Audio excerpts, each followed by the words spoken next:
يؤتي الحكمة من يشاء ومن يؤت الحكمة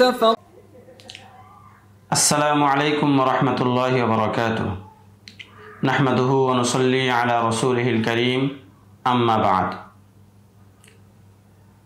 আজকের দরসে আমরা আলোচনা করব আনওয়ার ইলমুল হাদিস বা ইলমুল হাদিস এর প্রকারভেদ সম্পর্কে।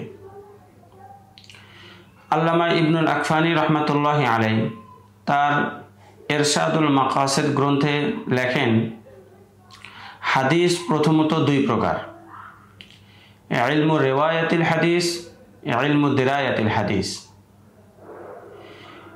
ইলমু রিওয়ায়াতিল হাদিস এর সংজ্ঞা করেছেন, হুয়া ইলমুন বিনাকলি আকওয়ালির রাসূল ওয়া আফআলিহি ওয়া আহওয়ালিহি বিসমাইল মুত্তাসিল ওয়া যাবতিহা ওয়া তাহরিরিহা। অর্থাৎ ইলমু রিওয়ায়াতিল হাদিস বলা হয় ওই ইলমকে যে ইলম দ্বারা মুত্তাসিল সনদের মাধ্যমে রাসূল করিম সাল্লাল্লাহু আলাইহি ওয়াসাল্লামের আকওয়াল, আফআল এবং আহওয়াল নকল করা এবং সেগুলো সংরক্ষণ ও সংকলন করার বিষয়ে জানা যায়। দুই নম্বর প্রকার ইলমু দিরায়াতিল হাদিস।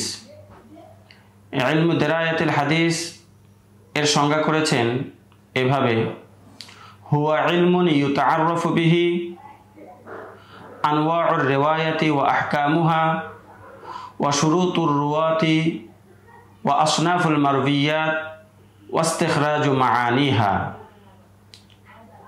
অর্থাৎ ইলমু দিরায়াতিল হাদিস বলা হয় ওই ইলমকে যে ইলম দ্বারা রিওয়ায়াতের বিভিন্ন প্রকার এবং সেগুলোর বিধান জানা যায়, রাবীদের শর্তাবলী এবং তাদের বর্ণিত হাদিসের বিভিন্ন প্রকার জানা যায় এবং হাদিস থেকে আহকাম ও মাসাইল ইস্তেমবাত করার বিষয়ে জানা যায়।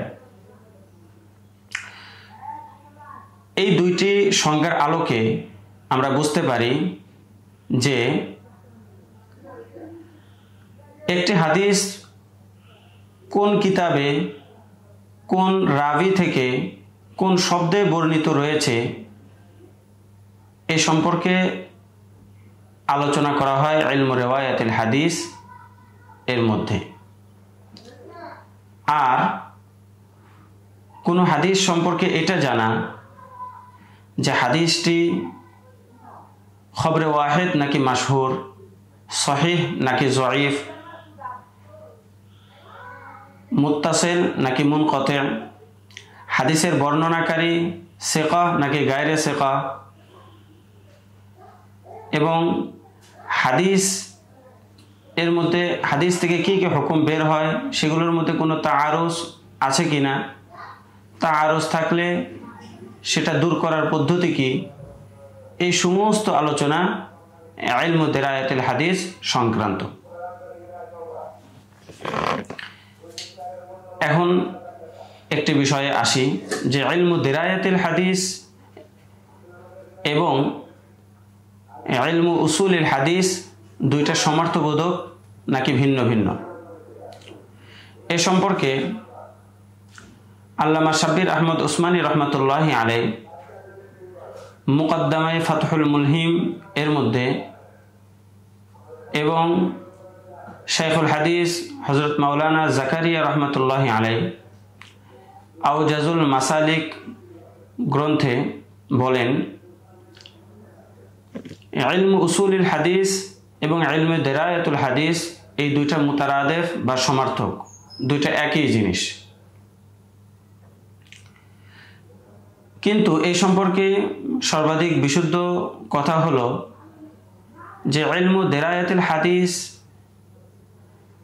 এর মধ্যে হাদিস থেকে বের হওয়া মাসলা সংক্রান্ত আলোচনা করা হয়, পক্ষান্তরে ইলমু উসুলিল হাদিসের মধ্যে তা নিয়ে আলোচনা করা হয় না।